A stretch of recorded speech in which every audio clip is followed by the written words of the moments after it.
Јас сум песимиста кога велам дека од ова подолу не може.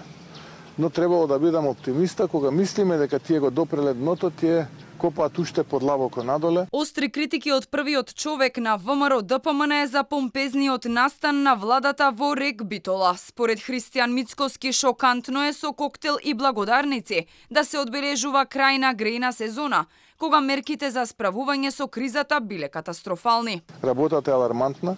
Повеќе од 200 милиона евра пари на граѓаните по пат на трансфери од буџетот беа префрлени во АДСМ, поранешно ЕЛЕМ, за да може едвај да ги обезбеди потребите на стопанството, потребите на граѓаните со електрична енергија и со затоплување.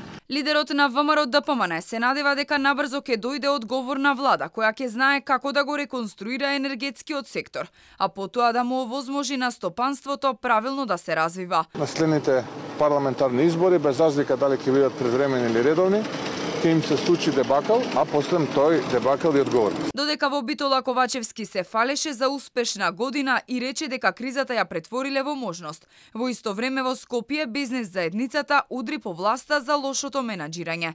Стопанската комора на Македонија побара одговорност од регулаторот за катастрофалното справување со енергетската криза, бидејќи власта ги оставила на цедило големите компании да се снаоѓаат како знаат и умеат и да плаќаат енормно високи цени за струја.